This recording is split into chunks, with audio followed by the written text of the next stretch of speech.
Tako polna, kot je tržnica danes, bi si pravzaprav prodajalci na njej želeli, da bi bilo vsak dan, ne le ob sobotah.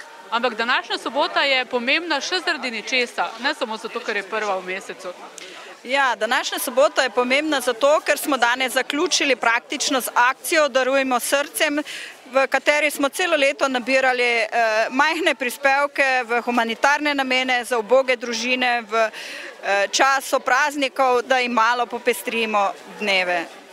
To je bilo pravzaprav preko poletja kar nekaj takšnih dobrodelnih sobot. Ja, preko poletja je bilo 5 dobrodelnih sobot, na katerih smo imeli tudi različna predavanja. Vsa so se nanašala na zdravo prehrano, ki jo lahko dobite na mariborski tržnici, in tako smo nekako z našim podarjenim pridelkom, ki smo ga potem tudi prodali na stojnici, zbrali kar lepo število denarja.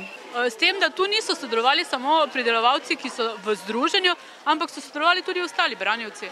Ja, mislim, da smo uspeli nekaj povezati tudi ostalih branjevcev, ki se nekako čutijo na mariborski tržnici in so prispevali svoj delež.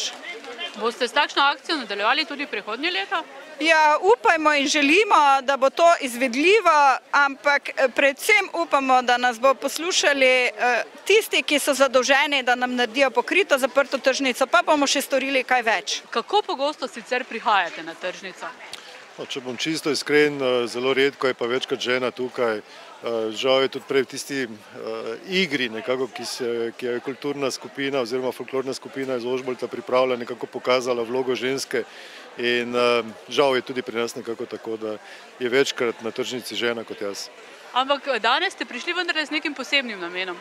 Torej da, in bi se še enkrat na tem mestu zahvalil tako Združenju pridelovalcev vrtnin za organizacijo te plemenite akcije. Zahvalil bi se vsem prodajalcem, branjevcem in branjevkam na tržnici, da so prispevali en del svojih izdelkov na tej stojnici, in pa zahvalil bi se nenazadnje Mariborčankam, Mariborčanom, da so kupovali na tej stojnici, in resnično plod tega je zbranih 1500 in še nekaj evrov za humanitarno akcijo, ki jo organiziramo že tretjič na Mestni občini Maribor, seveda Darujmo se srcem.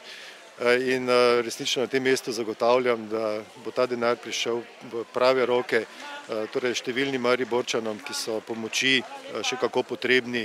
Kako ocenjujete odločitev, da so se branjevci oziroma vrtninarji odločili, da bodo del svojega pridelka namenili tudi v dobrodelne namene?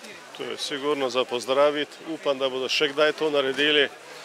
Tudi če bo tako, vem, da je že zdaj jim tržnica dala pomoč in bo dala tudi pomoč, ali bomo kako brezplačno mizo ali karkoli poskusili narediti, sigurno za pozdraviti.